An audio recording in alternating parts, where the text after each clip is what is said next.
Emotions. We all have them. In fact, most of us experience several emotions every day. We might be sad one moment and happy the next. As adults, we've had years of practice dealing with our feelings. But for young children, emotions are new and sometimes even overwhelming. So, how do children learn about emotions? They learn from you.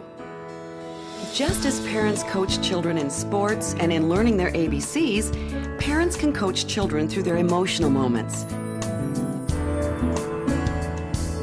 As you begin to emotion coach, the first question you need to ask is, how do you feel about emotions? For more than 25 years, Dr. John Gottman has studied families and emotions. I started looking at an idea called meta-emotion, M-E-T-A, emotion. Meta-emotion is how we feel about feelings. And how do we think about feelings? And what are attitudes towards specific emotions? Do we believe that emotions are a good thing? Or do we think they really mess up thinking, they're bad, we should try to minimize emotions? And we started learning that really emotions, the basic emotions, are kind of like the primary colors on a palette. And they're the same across the whole planet for our whole species. And they're experienced the same way. And physiologically, people respond in the same way. But the way people feel about feelings, that's really different. So part of what you really have to think about is, how do you feel about emotions, right? Because children will model your own attitudes and your own behavior. If you ignore emotions and aren't interested, they'll learn to do that too. The way we handle emotions helps to shape how our children deal with their emotions.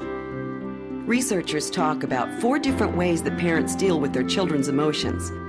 On any given day, depending on the situation, parents may use all 4 styles.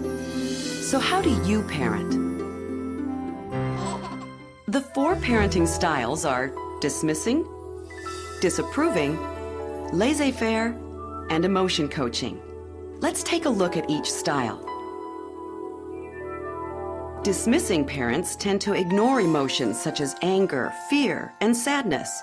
When Shannon gets sad, we try to make her happy. We do something else. Because at her age, she has nothing to be sad about. We just want her to be happy. One kind of parent that really wound up not thinking the world of emotions was a good idea, that it was harmful to dwell on feelings. We wound up calling them emotion dismissing. And they don't really think about how they're feeling very much. They don't have a detailed vocabulary for their emotions. And they think it's really harmful to dwell on this. So they're not noticing emotions in themselves. And as a result of that, they don't really notice those in their kids. Their kid has to really escalate the emotion to a big degree for them to notice that the child is sad. Dismissing parents value smiles and good moods over tears and negative emotions. They're very good at distracting their children who are sad or angry in hopes of making them happier. Bye, Mom. Bye, Shannon. Give me a kiss. I love you. I'll see you later, okay? Okay. I'll see you later. She's gonna be fine, so don't worry. If you say so. She is. Okay? Okay. Bye. How about we go do something fun? Do you want to go make cookies? Why don't we go make cookies? Yeah, come on. There's my happy girl. Dismissing parents become very good at making light of their children's negative emotions in an effort to distract them from their bad feelings. Although well-meaning, this method of distraction is a confusing message for a child.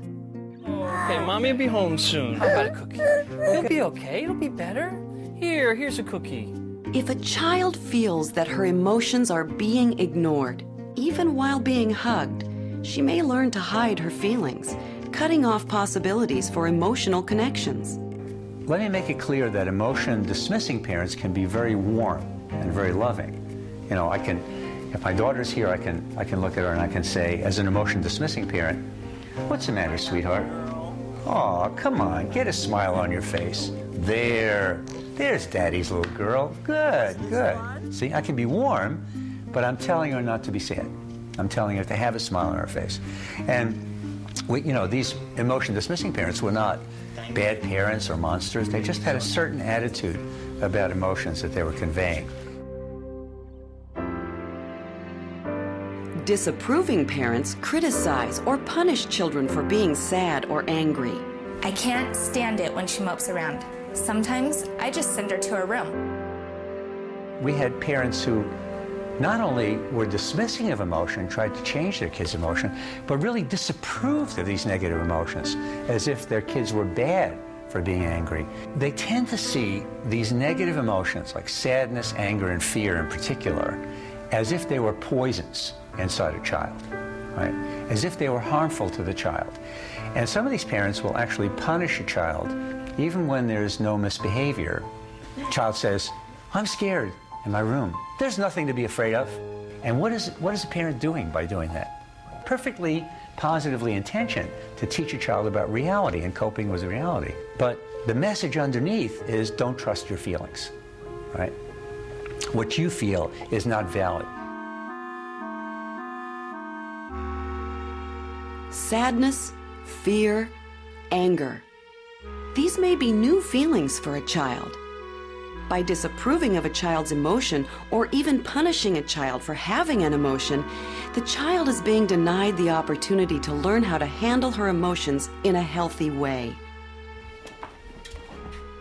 Kaylee, what are you doing out of bed? I'm scared. Scared of what? Monsters. There is nothing to be afraid of in this house. I have already put you in bed twice.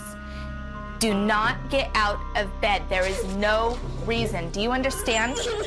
If you get out of bed one more time, no friends. Go. Get. With both disapproving and dismissing parenting, a child learns not to trust her own feelings. She may find it harder to cope with her emotions and is much more likely to suffer from lack of self-esteem.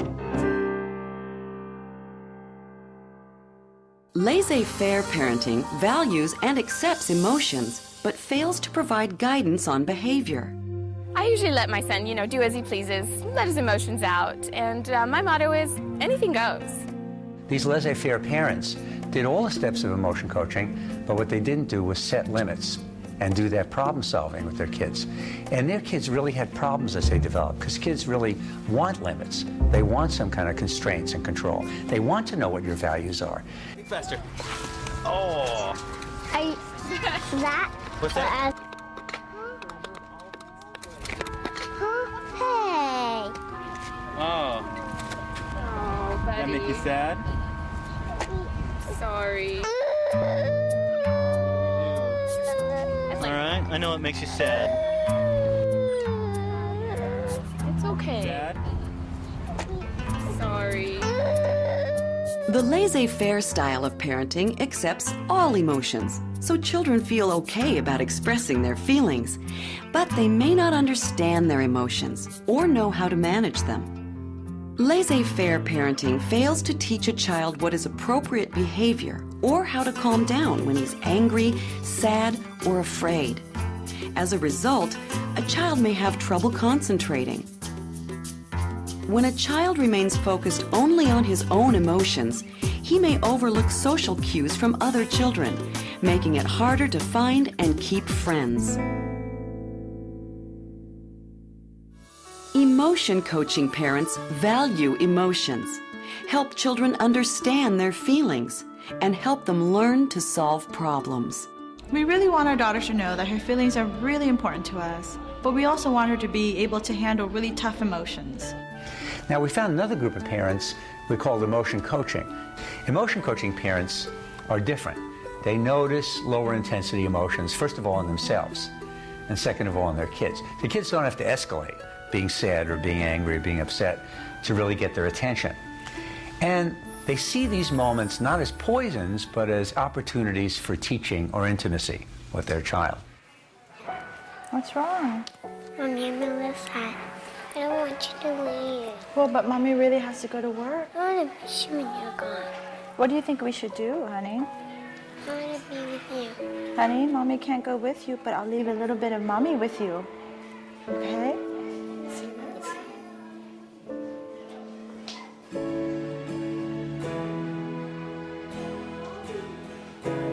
It smells like you. It Mommy dust all over it. Do you still feel sad? No. I want to go say this to Katie.